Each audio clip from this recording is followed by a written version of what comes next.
Hello, good morning. So, may video na naman tayo ngayon, guys.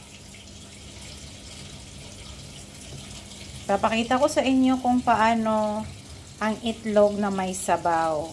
Ito, kamatis. Medyo, natin, pero pwede pa naman to pakinabangan. Tapos ito. Tayo ng tatlong itlog, tapos lagyan natin ng sili. Okay? Kasi ang ano lang natin, ang pagkakaalam natin is itlog na fried egg, scrambled egg, yun, do sa halos ampalaya. Pero guys, pwede ang itlog gawing sabawan ang itlog. Alam nyo yan. So, makikita nyo yan ngayon kung paano ko gawin. Okay, ganito po yan. Una, hugasan natin itong kamatis. Okay? So, pasensya na po kayo sa mga naririnig nyo dahil nagwalala pa po ako. Ayan, hugasan po natin siya. Okay? Lagay natin dito. Right? Kuha tayo ng knife at sangkalan. Okay? Alam ko, first time yung makikita ng ganito. Yung lalong hindi pa alam. Okay? Gawin nyo yan. Wait ha. Uy. Bakit parang ano.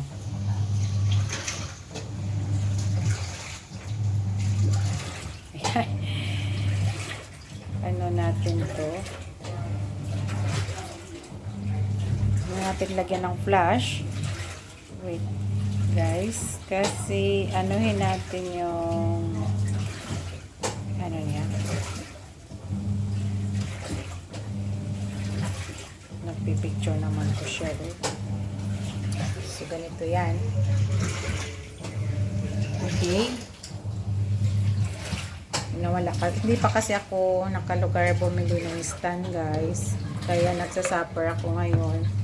Kasi hindi pa naman ako nakapamasyal para bumili ng stand. So, paano to? Gagawin ko to. Ganito siya. Okay. So, ganyan lang, guys, ha? So, una hihiwain natin ito. Hihiwain natin ito. Pasensya na po kayo sa video ko ngayon dahil yung wala kasing stand kasi nawala ang stand ko. Hindi pa po nakano. By the way, guys, thank you for always watching my video and don't forget please subscribe my YouTube channel. Please support my channel, guys. I'm busy talaga ako. Tingnan nyo, galing pa ako sa work ngayon. So, ganito guys, ito. Ganyanin nyo lang yan. Yan. Tapos, hiwa. Ganyan. Okay na. Huwag yung masyadong maliit. Ganyan lang siya. Ganyan. Okay. So, ito kasi maitim to siya. Maitim. Kasi, ang iba sasabihin na, hindi na yan. Sira na yan. Hindi. Kung pakinabangan pa rin yan. Yan. Ganyan. Tanggalin nyo lang to siya. O, diba okay na. Meron pa dito. Tanggalin nyo na lang ulit yan. So, yan o. Sayang naman. Itapon, diba? Yan. Huwain nyo. Tapos, ganyan lang siya. Kasi ito malaki naman. Dalawang hiwa. Ganyan. Diba? Kasi ang pagkakalam natin, guys, diba? Fried egg, scrambled egg.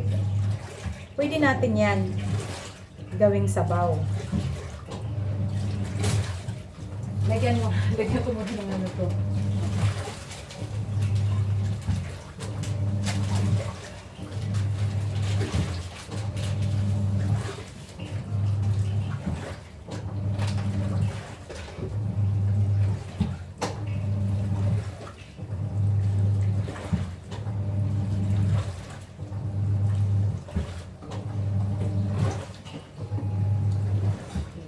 Lagyan ko muna. So, ito, ulit chili. Huwain nyo to. Depende sa inyo kung malaki bang gusto nyo o maliit, okay na sa inyo yan. Depende. Kasi, sa hirap ng buhay ngayon, hindi, di ba kailangan kompleto daw, yung ricado, ganyan, hindi ha. Pwede na yan. Tapos ito. Batilin nyo to siya. Okay. Ganyan.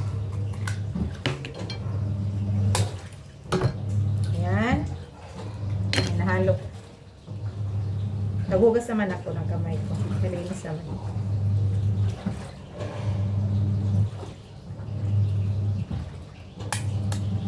Ayan. Ito. So, pwede hindi nyo na yan guys batilin. Pagkatapos, ano na, gisahin to lahat. Lahalo na yan. Lagyan ng sabaw. Okay. So, I will show you now.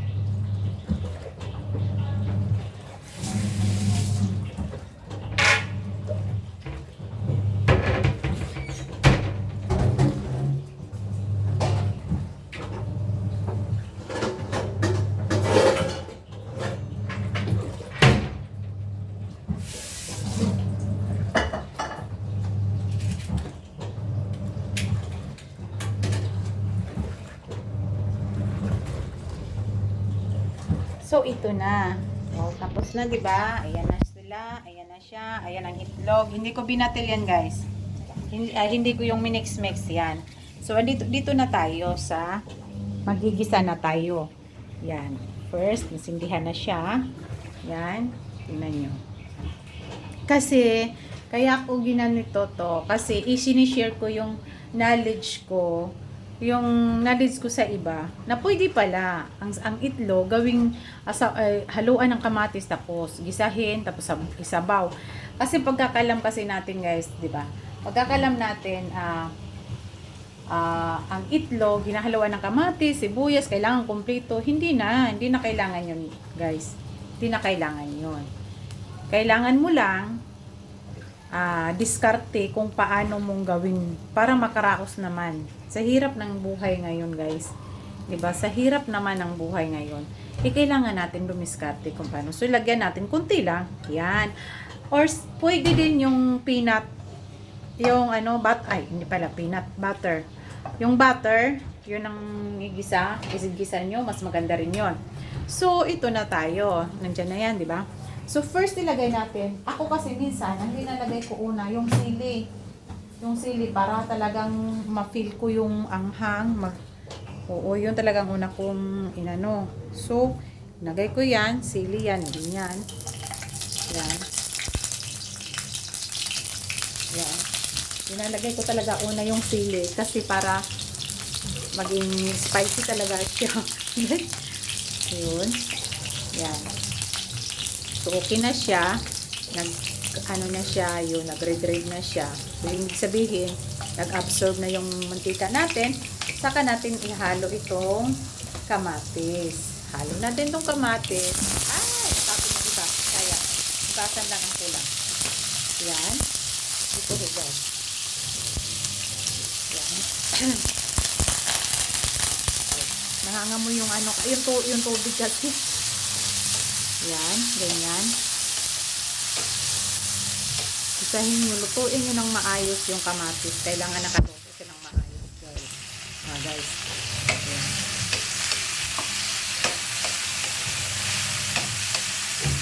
Kasi di pa tayo nasanay tayo, kailangan kumpleto yung mga ricado bago i-perform yung ulam, ganyan. Hindi.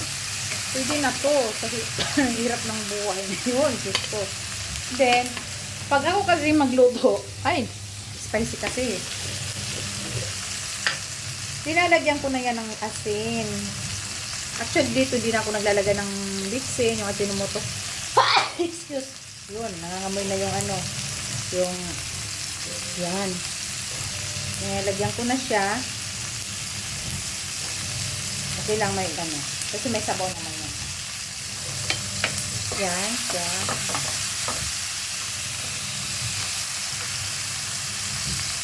Kaya mahirap pero sige lang, sikap at saga, diba? So ito na guys, ilalagay ko na yung itlog. Yan, nakikita nyo, ilalagay ko yan.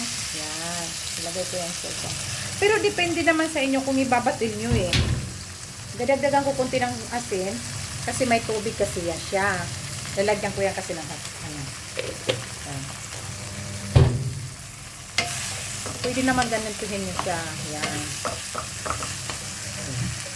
Siya na kayo dahil ako lang naghahawak ng cellphone na Tapos, ito na. So, guys, ito na si tubig. Papasok na si tubig. Yan. Diba? Pasok na si tubig. Yan. Ganyan. Subukan nyo to. Sobrang sarap. Yan. So, lutuin nyo lang yan. Ganun siya. Ganun lang yan siya. Okay na yan. Okay na yan siya. Tapos, while waiting ng pagkain, yan. Kasi, alam nyo bakit ko nasasabi ito? Dahil, sa experience ko kasi guys, sa experience ko, laging kailangan kumpleto ang rekado bago magano. Hindi kailangan, pwede na to. Oh. So kasi nag-ano ako ng nag-wait ako ng kanin. So ito na siya. Yan na ang kinalalabasan. 'Di ba ang sarap? Hindi na wag ng pero mas maganda talaga butter. Oo, butter. Kasi hindi pa ako nakabili yan, 'di ba? Okay. So guys, ito. Hi! So, thank you for watching my YouTube, guys. I am very sorry kung wala talaga akong susunod-sunod ng mga explore kasi busy ako ngayon. Thank you for watching. Please, sa mga hindi pa nakapag-subscribe sa aking YouTube channel, please subscribe and like and comment below. And thank you everything. Dito lang nagtatapos ang ating video sa pagluluto ngayon.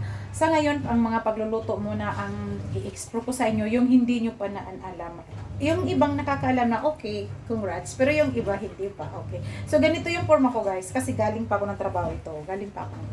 So, thank you everybody. Thank you for watching. Happy Sunday everyone.